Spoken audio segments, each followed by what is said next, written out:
The CEO of Australia's largest tobacco company says the government's proposal for plain packaging of cigarettes will increase smoking rates. David Crowe from British American Tobacco Australia launched the industry's anti-plain packaging campaign today, warning the proposal could lead to a price war and a rise in illegal tobacco use. The government and public health advocates have dismissed the claims. Steve Kinane reports. Big tobacco is back into advertising. They're going to go up on big billboards, so you can't miss them. Today, the tobacco industry launched a multi-million-dollar campaign to derail the government's plain packaging laws, with predictions of more smoking, not less. And so what you'll end up is with us fighting on price, smugglers flooding the market with cheap product, which brings pricing down. Remember, they sell for $5 a pack, not $16 a pack. Cheaper pricing means more smoking, means more kids smoking. But the health minister disagrees. They've told us firstly that it wouldn't be effective. Now it's so effective that it will damage their profits so much that they're going to slash their own profits themselves to prove this point. It really just doesn't make sense.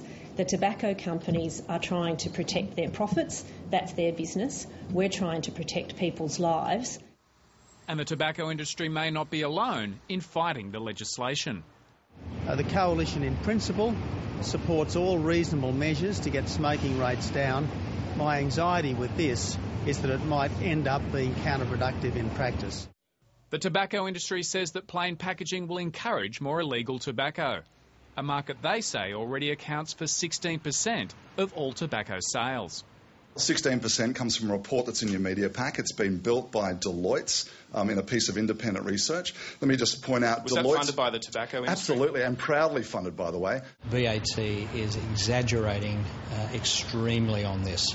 Independent household survey, Australian government one, found that 0.2% of Australian adults, not just smokers, used illegal product more than half the time. That's only about 33,000 people.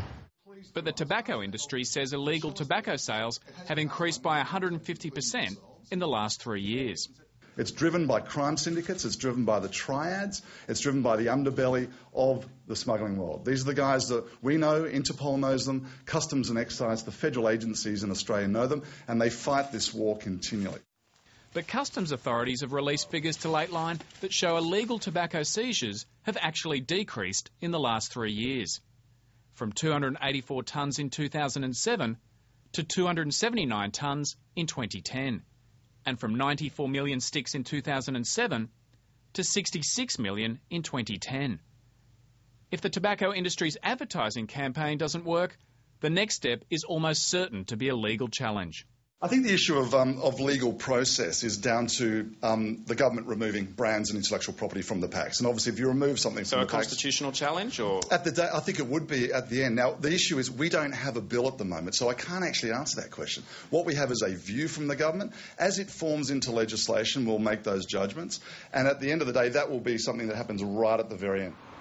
The government is due to introduce the bill into Parliament in the winter session. Steve Kinane, Lateline.